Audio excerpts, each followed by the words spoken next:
سلام آقائے دو جہاں، رحمت کونین پیغمبر رحمت حضرت محمد الرسول اللہ صلی اللہ علیہ وآلہ وصحبہ وسلم واسطے ذی وقار بزرگ دوستو عزیزو انتہائی احترامہ دے لائق معززات موقرات مکرمات اسلامی بہنوں بیٹیوں، جمعۃ المبارک دا خطبہ 14 اگست کے حوالے نال جڑا دن کل دا گزریا ہے، 14 اگست کے حوالے نال خطبہ جمعۃ المبارک دا عرض ہے کہ اس دن دی اہمیت کیا ہے، اس دن دی وقار اور قدر اور عظمت کیا ہے، اور اس وقت اس دن دی موجودہ صورتحال کیا ہے، آئندہ اللہ دے علم اندر ہے کیا ہونے والا ہے۔ جو اس وقت بات ہے وہ یہ ہے کہ 14 اگست والے دن دا ایک اہتمام انتظام ملک دے اندر سرکاری طور تے تعطیل اور چھٹی دے نام نال پورے ملک دے اندر جشن آزادی منانے دا اعلان کیتا جاندہ ہے۔ انہوں سرکاری طور تے منانا لے کچھ اس طرح منا دے خیر کہ او دن شراب دا ناچ گانے دا انتظام کر دے خیر، بے حیائی برائی واسطے لڑکیاں دا تتلیاں دے نام نال بکنگ کرا دے خیر، ہزارہ گیلن ملک دے اندر ان وزیرہ بے ضمیرہ بے شعوریاں MNAs MPA اور دیگر بڑے بڑے افسران، دیگر بڑے بڑے بہت بڑے بڑے افسران حضرات مل کر کے شراب پیندے ہیں، بے حیائی اور برائی کردے ہیں، ناچ گانے دا پروگرام بنا دے خیر، ساری رات بے حیائی دے اندر گزارنے دے بعد اعلان خدا ہے کہ جشن آزادی انتہائی عظمت کے ساتھ منایا گیا۔ اللہ اکبر، میرے جوان بیٹوں، میرے جوان بچوں، میری زندگی دے اندر میرے تو بڑے بھی اس جگہ تے عمر دے اندر کئی موجود ہوں گے، انہاں دی زندگی دے اندر یہ دن 53-54 سال اس طرح ہی دیکھ دیا ہویا گزار کر کے اللہ کو جان والے 80 لوگ ہو گئے ہیں۔ اس دن دی اہمیت ہے کہ اس دن اس ملک پاکستان نو جو اللہ نے مسجد جیسے مقدس عنوان نال احالیان پاکستان نو یہ 2 حصے اللہ نے عطا فرمائے، ایک دا نام مشرقی پاکستان اور ایک دا نام مغربی پاکستان جو ہے میرا تخاڈا اس وقت دیس ہے۔ یہ 2 حصے ساڑھے کول اللہ دی رحمت تے مہربانی نال بڑیاں سلسلیاں بڑیاں سہولتاں تے بڑیاں تکلیفاں دے بعد آئے۔ میرے والد مرحوم رحمت اللہ علیہ دیوبند شاگرد سن مولانا حسین مدنی رحمت اللہ علیہ نو ملن واسطے اسی لوگ گئے۔ ایک کوئی تاریخی باتاں ذہن اندر یاد رکھیا کرو، جگہ دیتا کرو۔ اس وقت رو رہے سارے لوگ، بڑیاں بڑیاں داڑیاں والے، جدائی ہو رہی ہے اپنے اساتذہ کو، اپنے مدرسے دینی کو جدا ہو رہے ہیں۔ مولانا حسین مدنی رحمت اللہ علیہ نے صبح دا ناشتہ کو 500-700 طالب علمانوں اپنے دسترخوان پہ، جو اس وقت بڑے بڑے مولوی، مفتی، قاری، حافظ، واعظ یہ لوگ سن انہوں نے کرایا۔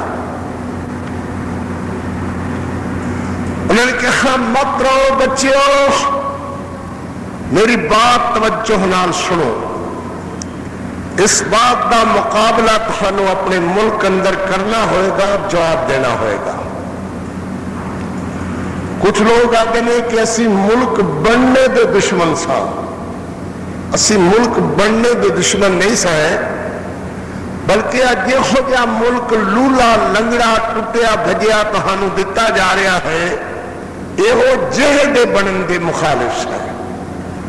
ساری نظر خیسی کہ اے ملک سانو جو حصہ آئے گا، اے دلی نالوں اگے تک یو پی سی پی اور علی گڑھ تک اور ادھر ڈھابیل اور تھانہ بھون اور سہارنپور تک، یہ سارا حصہ پاکستان کہلائے گا۔ کہا گیا ہے کہ مشرقی پاکستان اور مغربی پاکستان ملک رہے گا۔ ایک بہت بڑی سازش اور بہت بڑے دھوکے کا شکار ہوئے ہیں پاکستان بنانے والے۔ کہا جاتا ہے کہ آسانو رستہ ملے گا واقع تو لے کر کے دلی تک، بنگال مشرقی بنگال تک، اور بنگال تو سنیا ہے مغربی پاکستان تک۔ دشمن نو کبھی رستہ نہیں دیتا کرتا، اور ہندو بھیڑیے اور درندے تھانوں کبھی بھی رستہ نہیں دیں گے۔ 7,000 درمیان وچوں میل مسافت ہے مشرقی پاکستان اور مغربی پاکستان نو سمندری رستے دی۔ 7,000 میل دا اس وقت سمندری جہاز رستہ طے کرتے ہیں 20 میل یا 18 میل دے حساب نال کئی مہینے دے اندر۔ ایک حصے دے اگر کوئی افتاد آ جائے، تکلیف آ جائے، تو دوسرا پہنچ دیا ہی سمندری راستہ طے کردیا ہی اپنی جان کھو دے گا، اس وقت تک بڑی مشکل نال پہنچے گا ادھر جب کم ہو چکا ہوئے گا۔ اس طرح نظر آتا ہے کہ اس دھوکے کا شکار ہونے والے 50 سال بھی مشرقی اور مغربی کٹھا نہیں رکھ سکیں گے۔ اور وہی ہویا جڑا تساڈے سامنے مشرقی پاکستان اور مغربی پاکستان نال 70 دے اندر بے ایمان بنیاں، بے ایمان ہندو، بے ایمان طاقتاں امریکہ اور برطانیہ نے مل کر کے پاکستان دشمنی کا مظاہرہ کیتا، اور مغربی اور مشرقی حصے دونوں الگ ہو گئے۔ دوسری بات کہا جا رہا ہے کہ بس روز آ جایا کریں گے، روز چلے جایا کریں گے، روز استاد جی مل جایا کریں گے۔ اے بات بھی یاد رکھو، اتنی پابندیاں ایک دوسرے ملک والے سخت لگا دیں گے کہ مہینوں تو کیا سال اخلا سال ایک دوسرے کو ملن والی گل تو بھی ترس جایا کریں گے۔ تیسری بات کہ اس نے دستور اور منشور دا وعدہ دیتا جا رہا ہے۔ میری بات ذرا توجہ نال ذہن اندر جگہ دیو۔ کہا جا رہا ہے کہ مغربی پاکستان کو جلد دستور اور منشور اللہ رسول کے احکامات کے مطابق دے دیا جائے گا۔ یہ بھی ایک بہت بڑا دھوکہ اور فراڈ ہے۔ ہوتا یہ ہے کہ جماعت بعد میں جماعت کا نام لیا جاتا ہے، ملک یا ریاست کا نام بعد میں لیا جاتا ہے، اور اس کو چلانے کے لیے دستور کا اعلان پہلے کیا جاتا ہے۔ وہ رب رسول کے احکامات والا جو کہہ رہے ہیں قانون، یہ بعد میں دیکھا جائے گا، اور ریاست تمہاری اب بنائی جا رہی ہے۔ اس طرح نظر آتا ہے کہ دستور سے ساری زندگی کہیں تم لوگ محروم نہ رہ جاؤ۔ اللہ اکبر، دیکھ لو عہد ہمارے پاکستان میں اس وقت جو عدالتوں میں جس قانون پر فیصلہ ہوتا ہے، اگر کہا جائے کہ یہ ایتھیزم ہے تو وہ بھی نہیں ہے، کہا جائے سیکولرزم ہے تو وہ بھی نہیں ہے، کہا جائے کہ نیشنلزم ہے تو وہ بھی نہیں ہے، کہا جائے کہ یہ کمیونزم ہے تو وہ بھی نہیں ہے، کہا جائے کیپٹلزم ہے تو وہ بھی نہیں ہے، کہا جائے کہ اسلامزم ہے تو وہ بھی نہیں ہے۔ دیکھا آپ نے کس طرح مذاق، پوری دنیا پہ یہ مذاق اور مسخری عدالتوں کی کہیں نہیں ہوگی جو ہماری عدالتوں میں ہے۔ کیا تمہارا فیصلہ کمیونسٹ قانون کے مطابق ہے؟ کہ وہ بھی نہیں ہے۔ کیا تمہارا فیصلہ محمد رسول اللہ کے دم کے مطابق ہے؟ کہا وہ بھی نہیں ہے۔ کیا تمہارا فیصلہ نیشنلزم کے مطابق ہے؟ کہا وہ بھی نہیں ہے۔ تو کس کے مطابق ہے؟ کچھ ٹانگ ہندوؤں سے پکڑیں گے، کچھ یہودیوں سے پکڑیں گے، کچھ عیسائیوں سے پکڑیں گے، اور اپنے فیصلہ میں آج تک حوالہ کیا دیا جاتا ہے کہ ہم اس طرح کا فیصلہ کر رہے ہیں جس طرح فلاں نے کیا تھا۔ آج سے 50 سال، آج سے 40 سال پہلے فلاں جج نے، فلاں ہائی کورٹس نے، فلاں کورٹس نے، فلاں اپنا سپریم کورٹ کے جج نے فلاں فیصلہ کیا تھا، مگر اس میں یہ کہیں نہیں آئے گا کہ یہ فیصلہ ہم اس طرح کر رہے ہیں جس طرح فیصلہ حضرت علی نے کیا تھا، اور انہیں یہ فیصلہ محمد رسول اللہ نے پڑھایا تھا، ابو بکر صدیق نے کیا تھا، اور ابو بکر صدیق نے اپنے فیصلہ میں یہ بتایا تھا کہ مجھے میرے محمد رسول اللہ نے یہ فیصلہ سکھایا ہے۔ عمر فاروق نے کیا تھا، عمر یہ کہے کہ مجھے یہ فیصلہ اللہ اور اللہ کے قرآن سے میرے محمد رسول اللہ نے بتایا ہے۔ یہ کیا ظلم نہیں، اس سے ظلم بڑھ کر کے کیا ہوگا کہ ایک ملک کو 56 سال گزر جاتے ہیں بنتے ہوئے بنے ہوئے، مگر آج تک کوئی آدمی نہیں یہ کہہ سکتا کہ یہ میرا قانون، یہ میرا فیصلہ جو ہوا ہے یہ اللہ کے قرآن کے مطابق ہوا ہے۔ میرے فیصلہ باد کے جج نے، ہائی کورٹ نے، جج نے، سپریم کورٹ کے ججز نے یہ میرا فیصلہ جو کیا ہے یہ اللہ اور اس کے نبی کے حکم کے مطابق کیا ہے۔ اللہ اکبر، اللہ اکبر۔ یہ چھوٹی عدالت ہے، پھر یہ بڑی عدالت ہے، یہ جناب سول عدالت ہے، یہ اس کے آگے سیشن جج کی عدالت ہے، اس کے آگے ہائی کورٹ کی عدالت ہے، اس کے آگے سپریم کورٹ کی عدالت ہے۔ یہ چار پانچ مرحلوں سے گزرتے جاؤ، مگر پھر بھی آخری فیصلہ جو ہوگا جج کہے گا کہ یہ میرا فیصلہ اس فیصلے کے مطابق ہے جو دلی کے فلاں جج نے کیا تھا، جو فلاں ہندو نے کیا تھا، جو فلاں یہودی جج نے کیا تھا، جو فلاں عیسائی جج نے کیا تھا۔ وہ کبھی یہ نہیں کہے گا کہ یہ فیصلہ محمد رسول اللہ کے فیصلے کے مطابق ہے۔ یہ باتیں ذرا ذہن میں رکھو کہ ہمارے ساتھ یہ 14 اگست جو آتی ہے اس کو دھوکہ کیا ہوا، فریب کیا ہوا۔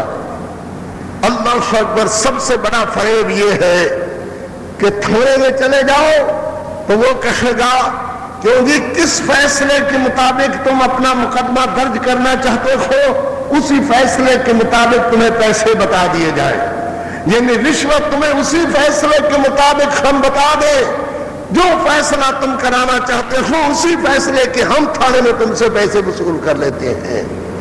اللہ اکبر، اللہ اکبر۔ یہ نئے بچوں کو میری باتیں سمجھ نہیں آ رہی، اللہ کرے کم از کم کسی رکھنے میں اس دھوکے اور فریب کا نام تمہارے ذہن میں آنا چاہیے کہ یہ 14 اگست ہمیں بتاتا کیا ہے، 14 اگست کا سبق کیا ہے۔ اللہ اکبر، اللہ اکبر۔ پھر ایک حوالے سے ایک بات اور،